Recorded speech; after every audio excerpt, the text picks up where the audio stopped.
Hi, guys. Welcome back. We're ready to move ahead with J.M.W. Turner and his work Slave Ship, which is a pretty pivotal piece in the image set for you. I got to be honest with you guys. The videos that I've posted for you give you a lot more detail and probably would be a much more enjoyable format than my droning voice. But let me just say a word or two about them.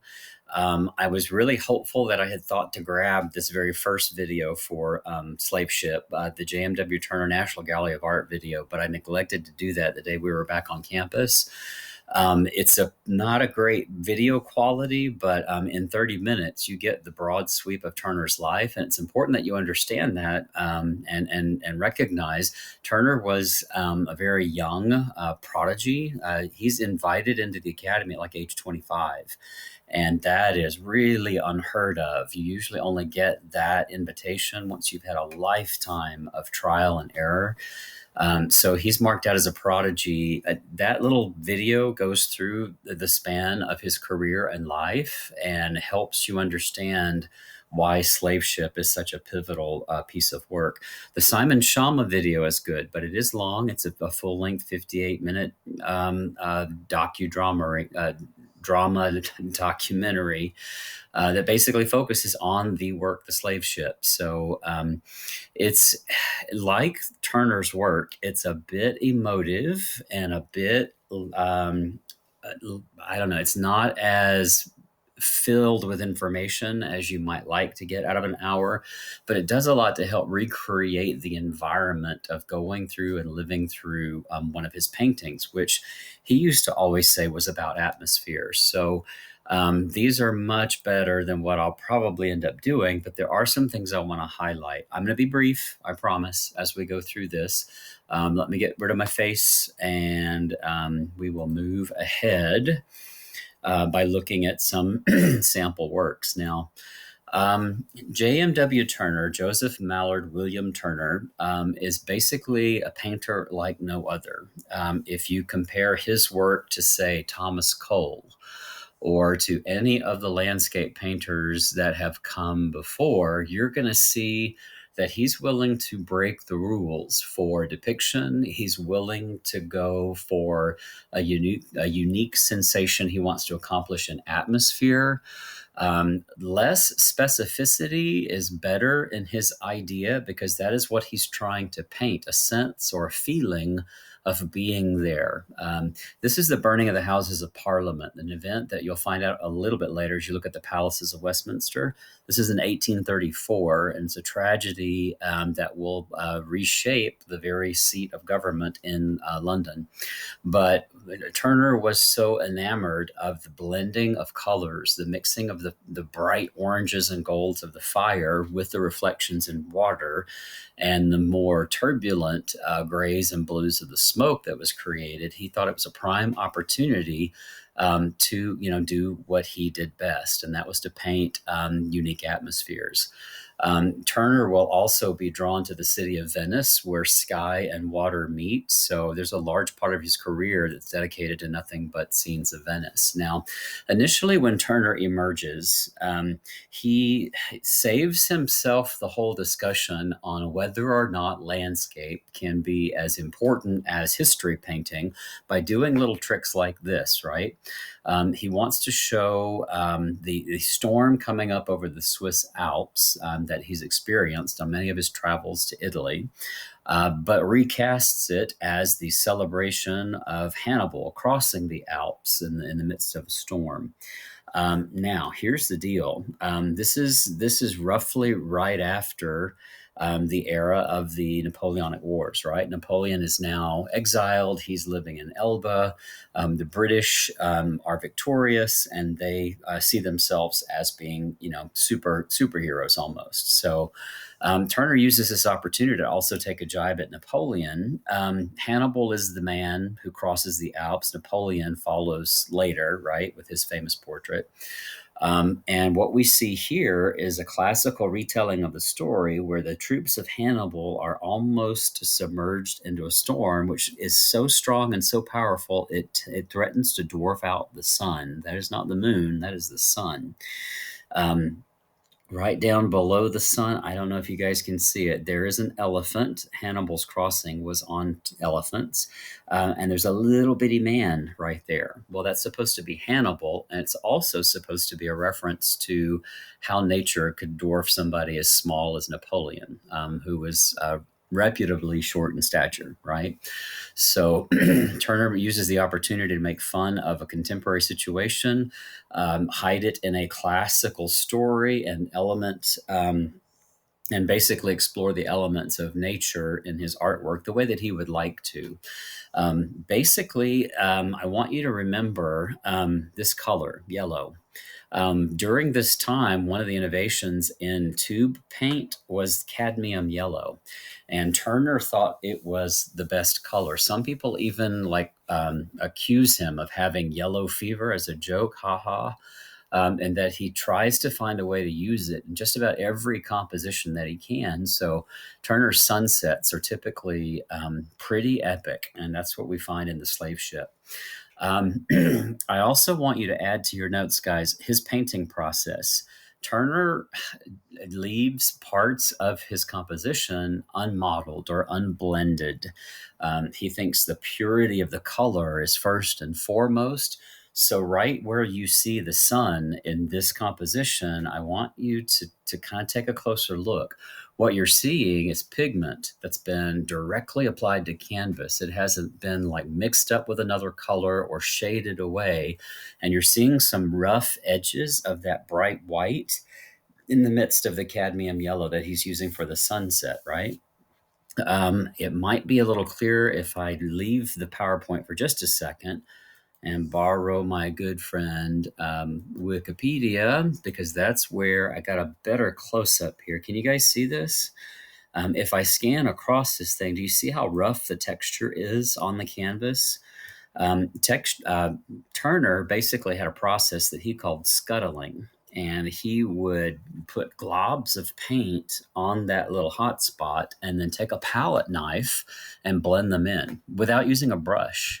And that was a revolutionary like little technique that basically people watched him do in varnishing days when it was time to submit his artwork. So it's a little bit of a tour de force, and what you're seeing there is just unmodulated color. You have to step back from the thing so that it resonates as a sunset, and that's something that's really hard to explain visually if we can't be face to face. But that is an iconic kind of Turner trick, and I want you to see that being used here in the Slave Ship. Now, in talking about the formal properties of the slave ship, I think something that's always been helpful for me since I've seen this standing in the Boston MFA is taking a look at it formally. I kind of see the loose, airy sky as being the start of the painting, where you see a large S shape that draws you into the swirling tragedy that's happening in the lower right. The video talked about the fact that it seems to be a beautiful painting of bright and beautiful colors, and I think if you play with it in that order, it kind of tells the story the same way we're supposed to see it. These swirling mists and waters almost make it difficult to see a horizon line. And I think that's Turner's point. Nature is all encompassing, and it's going to overwhelm the boat, the people who are in the water. Everything about this becomes sadness and tragedy when you finally make it down into the lower parts of the painting. So the vertical is the water is cut by the sunshine right here. So there's like an anchor that kind of provides some order for all the chaos. But this is a pretty important event, which of course you've read about in the video.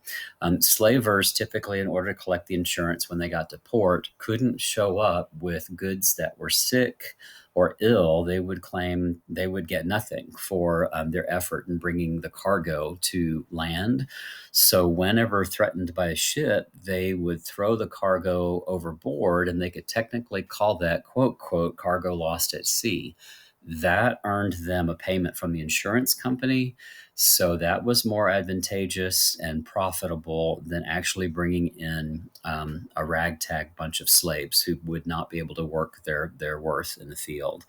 It is quite dark, but you got to remember 1840, this is right in the decade leading up to the Civil War in the United States. Britain had already abolished slavery. And it's a painting that causes a lot of concern in America, where the practice is still going on. You saw that a Boston industrialist basically is the guy who bought this painting and brought it to the States, and it becomes something that allows him to shine a light on the darkness of that whole horrible situation. When you look into the water, guys, Turner was not a seaman. He didn't go out and look at the waves. I'm looking here at what looks like a fish I would see at the market, reimagined as kind of like a big monster of the deep. I can see here too the leg with the shackles, and I can see the little bitty goldfishes looking like things crawling around. So it's obvious that these are like inventions from Turner's mind and not necessarily things that he witnessed himself. So highly likely that he read about this, heard about it in a poem, and then proceeded with the canvas. So basically, this work is fairly large. It's not as large as Cole's The Oxbow. It's not as large as Velasco's Valley of Mexico. But it is a pretty interesting work that ties together just an incredible use of color to set what basically is a tragedy mid-century. As far as the brushstrokes go, guys, I'll show you a couple of other Turners. I'm worried that he's going to show up as an attribution, or you might have to compare his brushstrokes with, say, someone like Cole's or Velasco's. And this work here usually gets talked about Steam, Speed, and Light, the Great Western Railway. Now, this is not the American West. This is the English West. This is actually the commuter train between London and Manchester. And it gives Turner the opportunity to celebrate technology and its progress as London becomes more industrial. What you see over on the left is a brief glimpse of a horizon line, right? You see an aqueduct there, or it could be a road. Over here, obviously, we see the same kind of aqueduct, but on top of it is a speeding steam train. It's moving so fast; it's nothing but a big black gash on the landscape. Down below, we can see people in a boat fjording the river in the water, but everything else is a mixture of steam, speed, and light, the stuff that gives it the title. Now, guys, remember Turner, when he was asked, "What is it that you're painting here?" He would say, "I don't paint things, I paint atmosphere." It was his job as an artist, he thought, to create a sense of experiencing what it's like to be in that mist and in that steam, trying to recreate a first-person experience that's only palpable once you look at the painting for a long time. So it's challenging to explain, but if you take a look at the steam train, it's all paleted paint. It's stuff that's not blended in. You can see scuttling in the cadmium yellow. The blotches that you see there, those were not put on with a paintbrush. They were actually put on with a palette knife. So he had a way of manipulating color so that when he was finished, the image would resonate. And that was something that was a tour de force. Here's another one. Talk about atmosphere, snowstorm. It's said that he was tied to the mast of this boat. And when the captain tried to bring him in under shelter of cover, he said, "No, leave me be." He wanted to experience the wind and the water in his face as this snowstorm occurred at sea. Apparently, he gets sick during that exposure and eventually will pass away. But it gives you an idea of his willingness to expose himself to nature and its sublime qualities. We can't forget to talk about that. The sublime is basically what makes this work move, and that nature is so expansive it's going to swallow up everybody in the picture. Um, that's an unusual way to kind of engage landscape. Up until now, you've seen people try to use landscape as a way to show divine order, rational thought about the way the world should be. Here, it seems to make the world potentially capable of great harm. And that is a much darker kind of interpretation of the broad power of nature that we get from slave ships. So do watch one or two of the videos, guys. I'm not expecting you to watch everything that I'm posting here. I just want you to have enough resources so that if you want to come back later on, there's always something fresh here for you to take on. So I will leave it at that and get ready to talk to you a little bit more about Velasco and the view of the Valley of Mexico.